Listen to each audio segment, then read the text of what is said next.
Cool. So Duncan, thank you for taking time out. We're obviously here to chat about Neighborhood Watch, which is out in the US on Friday. I guess the obvious first question is, what was it about this script that, inspired you to get involved? The relationship between the two main characters, Ed and Simon, the like one's young, one's old, one's really cranky, one's in a very vulnerable position. The dynamic was funny and it was, to me, heartwarming without being overly sentimental. I just liked hanging out with them, and then that was it. Because as much as this film is a crime thriller, it is for me, I found it's far more about a story about these two men connecting and almost healing one another. Men's mental health, I feel, is something that is vastly underrepresented everywhere, let alone on screen. Why was it important for you to kind of highlight these issues? Well, I'm glad you mentioned that. I mean, I'm not a sociologist. I was just listening to this podcast out of Britain actually about the crisis in mental health for men. Um, and I am not qualified to talk about this type of stuff, but I'm just drawn to it. I I was drawn to this particular story about these two guys who had no value and they had no meaning in their lives. And you know, when we first got the script and we were trying to get it made, we switched Simon to a woman and named him Jesse because we thought it would be easier to get financing. And that didn't really work out, and I'm kind of glad it came back to the way it was because it's really like, yeah, it is kind of like a father-son type of story. And so was The Clowfish Killer, my last movie. Mm, Uh, just drawn to it. fair enough. And something that I really enjoy is that Simon's intrusive thoughts manifest in physical form on the screen. It's a technique that I just works well. When you decide to, kind of go down that way of portraying them rather than just having like internal monologues. It was in the script, this Sean Farley script, and that was another cool thing I thought about, just as an opportunity to visualize his insecurity, his fear, his self-hatred, personified. It's very cinematic. It gave it an edge. It gave it an avenue of dynamic visuals that I liked. And the producers, after seeing the first cut, encouraged me to put more of that in there because it used to be just in a couple spots, and they asked for the regular reminders of the external visual. It looks like you're a horror movie fan. Have you seen Castle Freak? Yes. All right, so the guy who plays Simon's vision, Jonathan Fuller, he did great. Yeah, as I say, it's a really interesting technique because it's so hard, I think, sometimes to get across that internal struggle. I mean, we all have that inner voice that tells us that, we're a terrible person or whatever. But obviously, in this case, it's so much more than that. And to see that it is, it's physically manifesting and, preventing him, it's crippling his way of life. Yeah, yeah, the that we all have an interior voice that is very critical was a way in for me. Um, Schizophrenia is such an opaque condition. It's hard. I didn't understand it, and I think without experiencing it, can you really? But on the level of the interior voice really being an expression of something that's inside of you, right? I can relate to that. We've all got that. Yeah. Definitely. And given the emotional sort of heft of these characters, you need strong performers. And, in Jack Quaid and Jeffrey Dean Morgan, you've got like the perfect duo.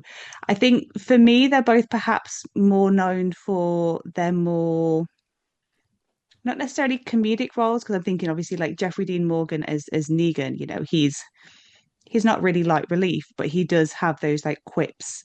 And whilst this Yeah. film does have them, it's kind of a much more subdued performance from the two of them. Like they're allowed to have those little jokes, but it's not a comedy. So what was it about them that made, that they were right to carry these characters, which are a slight deviation from what audiences perhaps expect of them? Well, our conversations before when we were still working it out, before they had been officially cast, that were productive, and it seemed like we were vibing well. I know that Jack was a fan of the Clove Killer, and so he was already sort of on board with my sensibility. And Jeffrey and I had a great conversation over Zoom, and just talking about like for both characters, there's the dynamic between like the inside and outside, especially for Ed, right? He's kind of like got this perception of himself as a cool guy, as the enforcer. He drives an old car, he wears a corduroy jacket. There's like a theme song playing in his head as he's walking around. But in the inside, he's very vulnerable. He's lonely. He's sad. And Jeff not only understood that, but I feel like he's got a great look for that because he's so handsome and rugged and stuff, but he also has like incredibly expressive eyes, large, vulnerable eyes. And and Jack has that hair that can get really crazy. We had a lot of talking about whether we should shave him or leave it stubbly. And so much of that comes down to just like put them in the right clothes, give them the right hair, and they start to inhabit it. They're pros. They know what they're doing, right? So I want to cast the right people, give them the direction to go in, and then let them do their thing. And they were able to do that after a first few days of sort of like fine tuning and figuring it out. They we trusted each other. I'm appreciative of that. And I guess, the film releasing in the wake of, Jack doing so well with Companion and Novocaine, this is kind of like the perfect time to release what is an independent film. You've got, that name, and then you've also got, Jeffrey Dean Morgan, who, has got a small army of Supernatural and The Walking Yeah. Dead fans behind. So that must be quite nice that, when you are able to find those people, but then also, this is going to go out to people who perhaps wouldn't have found the film otherwise, purely based on the actors that you've got cast. Yeah. And I feel incredibly lucky to have them in the movie and to have good relationships with them. And Mullen too. Mm, Yeah. yeah. And it's a mini Watchmen reunion. Watchmen and yeah, that was Mullen and Jeffrey Dean. And then they were all in Rampage. I've seen Rampage. I just can't remember very much about it. That's Big Monkey, right? That's the one. Yeah, the Big Monkey movie. The Yeah. other one.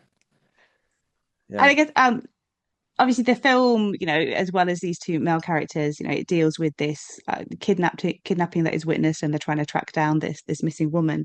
And I think when people think of kidnapping, the common belief is that this is a big city problem. This is something that happens, in London or New York or LA, and not necessarily, somewhere a little bit more, a little bit smaller town, I guess. And I think Hmm. that's a similar way to, Clovitch Killer, which obviously was a serial killer, in tandem with Suburbia.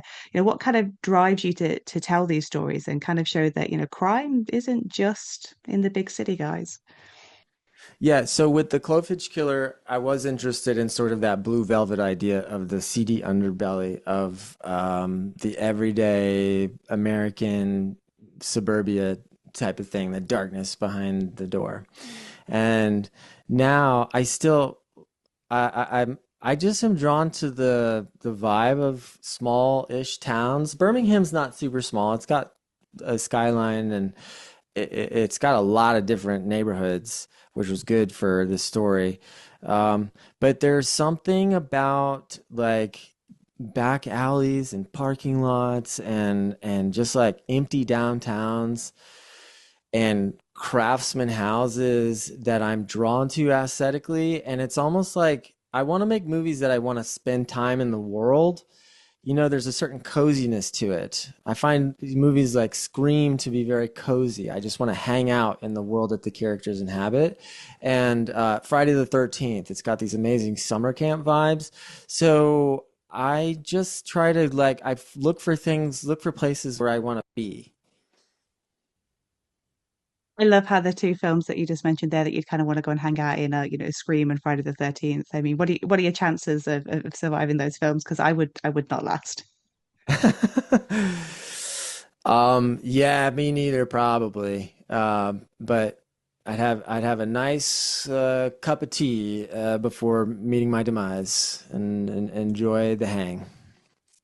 Right now, see, mine's always been Lords of Dogtown. I don't know if you've seen it, the Catherine Hardwicke, sort of Mm-mm. like fictionalized version of Dogtown and Z Boys. It's just, just go and hang with like some skaters in the 70s. Just seems like it would be quite a nice time. Nice. I don't know Yeah. if you've ever seen any movies by Eric Romer, the French director, but it's super simple. It's like people, a lot of two shots, a lot of medium shots, and it's sort of relationship conflict, summer romances and stuff like that. And the characters are very articulate about their feelings, and it's shot very straightforward. And there's something about it that is just so comforting to me. Richard Linklater is the same. Yes. Uh, Yes. there's this faith in just like being with people. Exactly. We just mentioned the Clove Hitch Killer, and I think it was only this week that the film popped up in a Fangoria list of sort of like best modern serial killer films. How does it feel that, this film is still being discovered and it's still popping up on lists like that? Feels awesome. It's great. With all the stuff that's out there, it feels great to have made something that people are still discovering and watching. It's a good lesson too, because I think people are going to always be interested in true crime type of stuff, and it inhabits a niche that is useful for people who are making lists of things on the internet. It's evergreen. Why do you think we are so fascinated with true crime? Because you're right, there's, I mean, I've lost count of how many documentaries there's been on like Manson and people. What is it that Yeah. fascinates us so much? Well, Kat, that happens to be the subject of my next film, um, which is currently titled Funny Bunny, and it is about a true crime podcaster. And I guess someone will just have to finance that film in order for us to find out the answer. Nice, nice. And I guess sort of my fight, I didn't even I mean that was, how's that about, brain, same wavelength. I just stumbled across that. And I guess, my final question is, why do you hope that people take a chance and go out and support Neighborhood Watch? It's a good time. It's a good story. It's not what trying to pull a fast one. It's a fun ride at the movies. It's tight, 93 minutes, good date picture. And I hope that people come away feeling like I did when I read the script, which is just feeling good. Well, I think it's a great film, so I wish you the best of luck with the release, and I look forward to getting that true crime answer in the next film. Awesome. Thank you so much, Kat.